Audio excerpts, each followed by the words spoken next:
Hey writers, this is Miss G one more time.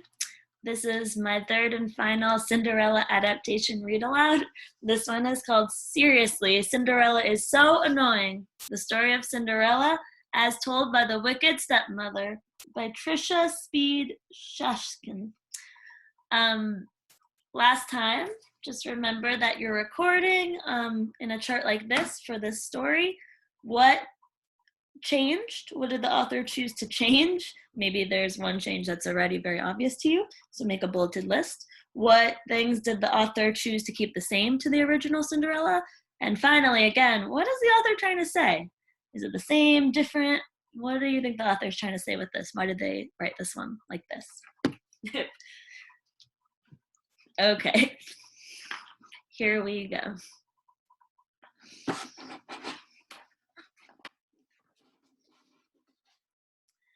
You must have heard of me. The wicked stepmother? Not true. It's just another one of Cinderella's wild stories. Not as wild as the one about the pumpkin and the fairy godmother. The real story, the true story, began with some chatter and some dust.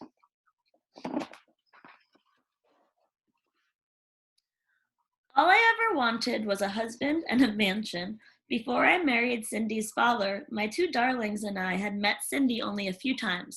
The girl had seemed normal then. After I married Cindy's father, my darlings and I moved in. When I had just one foot on the front step, my dear husband kissed me goodbye and said, "I'm off on business." "He leaves often," Cindy said, "but the animals stay put. They talk, they joke, they sing, they even help out, especially the bluebirds."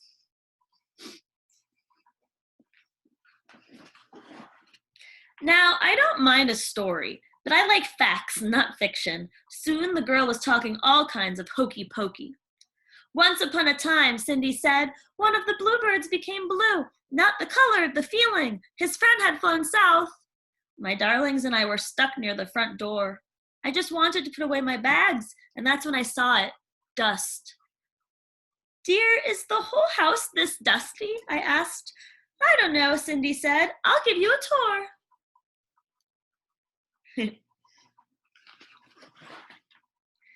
In the dining room, Cindy told stories. In the study, Cindy told stories, non-stop. "Girls," I said, "time to get to work. This place needs a good cleaning." "Once upon a time when I was cleaning," Cindy started. Oh boy. Cindy mopped the floor, but she finished so fast, my darlings had barely started. "Did you know robins and sparrows are my friends?" she said. "But the sparrows don't like the robins. Silly creatures. Once upon a time, one of the robins—" "Cindy, dear," I said, "why don't you go and wash the clothes now, But Cindy washed them so fast. How on earth did she do it? I had to find another chore for her just to keep her busy. "If there's one thing squirrels love, it's washing clothes," Cindy said. "The rats, though, would rather iron. You know, one day Squirrels and rats doing laundry? Quit telling such foolish stories," I said.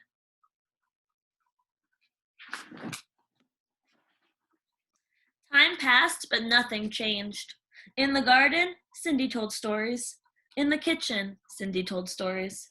At dinner, I couldn't hear myself think. "Dear, please," I said, "stop talking." But Cindy didn't stop.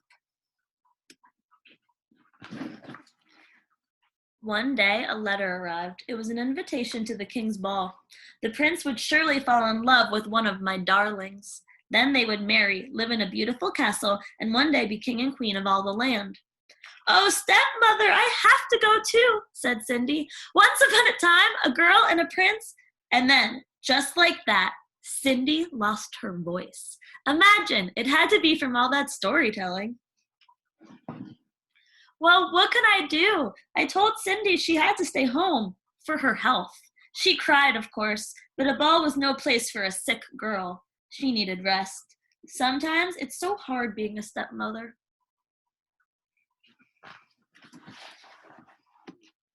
At the ball, my darlings twirled. They whirled.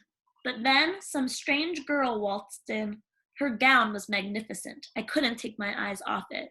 I wondered how much it cost and if my seamstress could copy it for me. The prince and the girl danced and pranced. My poor darlings were left speechless.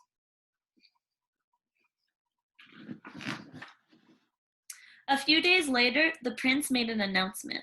A glass slipper had been left at the castle. The prince would marry the girl whose foot it fit. Our big chance. After visiting every other mansion in the neighborhood, the prince's valet arrived at our door. Me, said one of my darlings. No, me, said the other. One at a time, said the valet. Each girl tried, but the shoe didn't fit. Then Cindy pushed out a whisper. Please, let me try.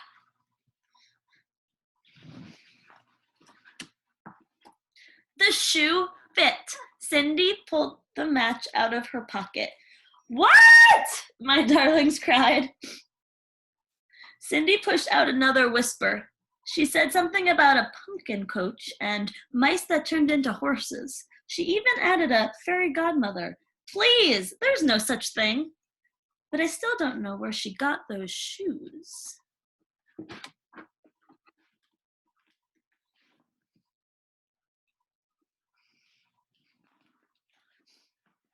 A few days later, the prince married Cindy. Poor man. He had no idea what he was getting himself into, but we lived happily ever after. The end. Okay, third graders, make sure that you jot some notes here, and that's going to help you be ready for session 2 and starting to plan your very own fairy tale adaptation.